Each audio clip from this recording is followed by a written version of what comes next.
Good morning, everyone. Good morning. Welcome to my YouTube channel. মই আজি আসাম জিঅ'গ্ৰাফীৰ 10টা question আপোনালোকলৈ লৈ আহিছোঁ। তাৰে 1 নম্বৰ প্ৰশ্নটো হ'ল অসম কোন অক্ষাংশৰ মাজত অৱস্থিত? 24.30 degree north and 28 degree north, 24.30 degree উত্তৰ অক্ষাংশ আৰু 28 ডিগ্ৰী উত্তৰ অক্ষাংশ। 2 নম্বৰ প্ৰশ্নটো হ'ল অসমৰ মুঠ ভৌগোলিক অঞ্চলৰ কিমান শতাংশ বনাঞ্চলে আৱৰি আছে? 34.21%। B number option.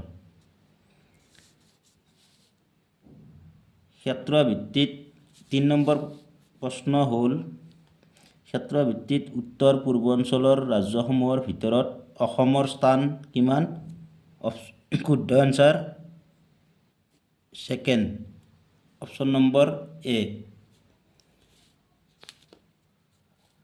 4 নম্বৰ প্ৰশ্ন সমুদ্ৰৰ পৃষ্ঠৰ অসমৰ গড় উচ্চতা হৈছে কিমান?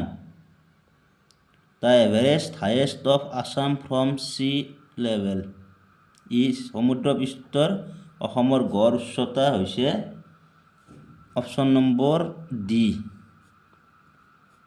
79.5 মিটাৰ।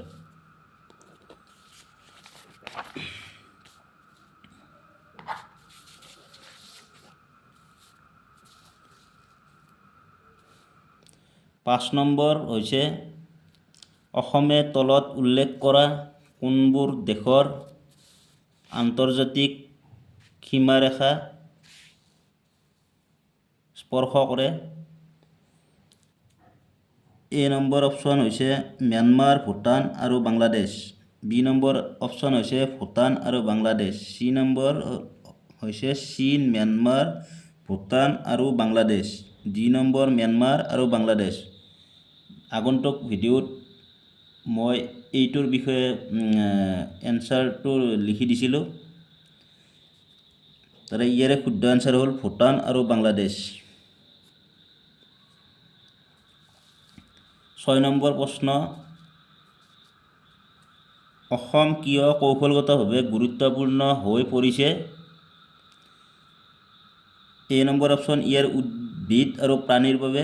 বি নম্বৰ হ'ল ইয়াৰ সাংস্কৃতিক ঐতিহ্যৰ বাবে। চি নম্বৰ ইয়াৰ অৱস্থানৰ বাবে। ডি নম্বৰ ইয়াৰ প্ৰাকৃতিক সম্পদৰ বাবে।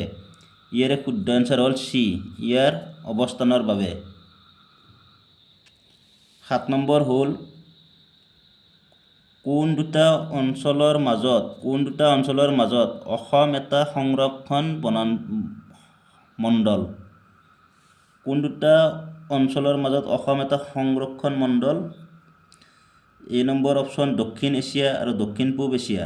বি নম্বৰ হ'ল ইউৰোপ আৰু আফ্ৰিকা। চি নম্বৰ উত্তৰ আমেৰিকা আৰু দক্ষিণ আমেৰিকা। আৰু ডি নম্বৰ হ'ল অষ্ট্ৰেলিয়া আৰু ওচেনিয়া। ইয়াৰে শুদ্ধ এনচাৰ হ'ল এ নম্বৰ অপশ্যন দক্ষিণ এছিয়া আৰু দক্ষিণ পূব এছিয়া। 8 নম্বৰ কুৱেশ্যন অসমৰ তলৰ কোনখন জিলাত আমচং বন্যপ্ৰাণী অভয়াৰণ্য অৱস্থিত? এ নম্বৰ হ'ল কামৰূপ মেট্ৰ' অৰ্থাৎ নগৰ, কামৰূপ নগৰ। বি নম্বৰ হ'ল দৰং। চি নম্বৰ হ'ল বৰপেটা। ডি নম্বৰ হ'ল শোণিতপুৰ।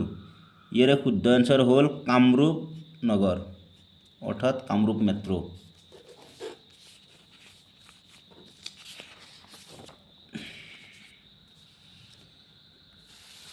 ইয়াৰে 9 নম্বৰ প্ৰশ্নটো হ'ল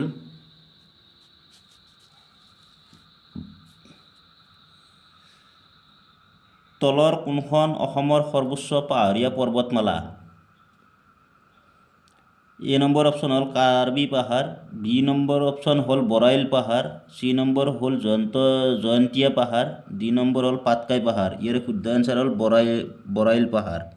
বৰাইল পাহাৰ অসমৰ সৰ্বোচ্চ পাহাৰীয়া পৰ্বতমালা। 10 নম্বৰ কুৱেশ্যন হ'ল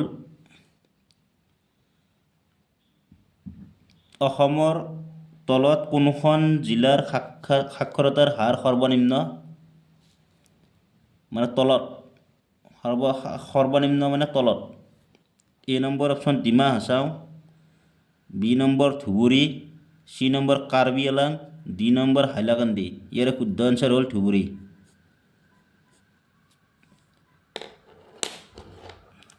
ধন্যবাদ। জয় আই অসম।